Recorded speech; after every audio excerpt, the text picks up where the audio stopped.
Iran ও ইসরায়েলের সাথে চলমান যুদ্ধে একের পর এক হামলার জবাবে যখন পাল্টা হামলা চলছে, ঠিক তখনই পেন্টাগনের কপালে চিন্তার ভাঁজ ফেলেছে এক নতুন সংকট। মার্কিন এক সংবাদ মাধ্যমের দাবি, ওয়াশিংটনের অত্যন্ত দামি টমাহক ক্রুজ মিসাইল আর ইন্টারসেপ্টরগুলোর মজুদ প্রায় শেষ হয়ে আসছে। এমন পরিস্থিতিতে নতুন কোন কৌশল নেবে যুক্তরাষ্ট্র? বিস্তারিত জানাচ্ছেন মিরাজ হোসাইন।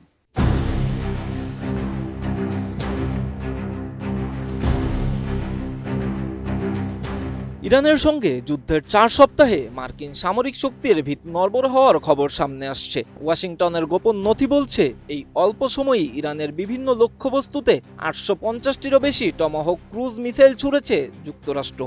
অথচ বছরে কয়েকশো টমাহক তৈরি করা সম্ভব।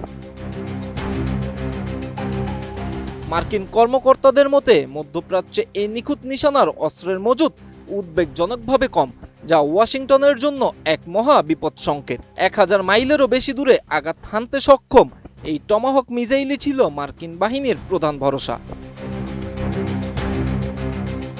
নতুন বাংলাদেশ গড়তে এলো জুলফিকার স্টিল।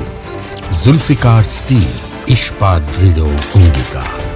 ব্রিটিশ নিরাপত্তা থিঙ্ক ট্যাঙ্ক আর ইউএসআই এর তথ্য মতে, যুদ্ধে প্রথম 16 দিনেই যুক্তরাষ্ট্র ও ইসরায়েল বাহিনী প্রায় $26 বিলিয়ন মূল্যের গোলাবারুদ ব্যবহার করেছে।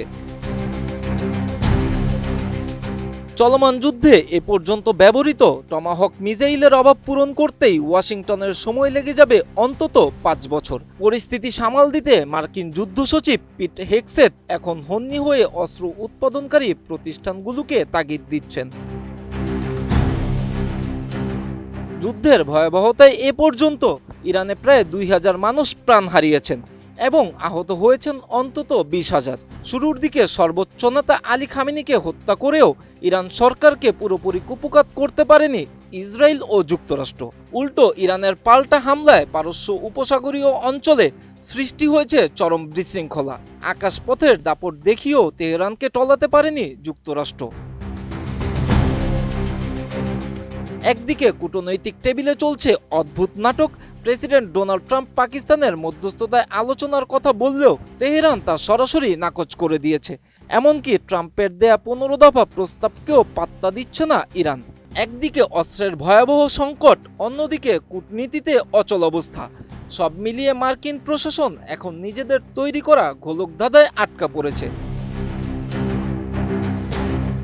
বিশ্লেষকরা বলছেন, টমাহকের মতো দামি অস্ত্রের মজুদ ফুরিয়ে যাওয়া মানে হলো যুক্তরাষ্ট্রের দীর্ঘস্থায়ী যুদ্ধ করার সক্ষমতা কমে আসা। ইরান যদি তাদের প্রতিরোধ বজায় রাখতে পারে, তবে কেবল আকাশপথে হামলা চালিয়ে এই যুদ্ধ জেতা ওয়াশিংটনের জন্য অসম্ভব হয়ে পড়বে।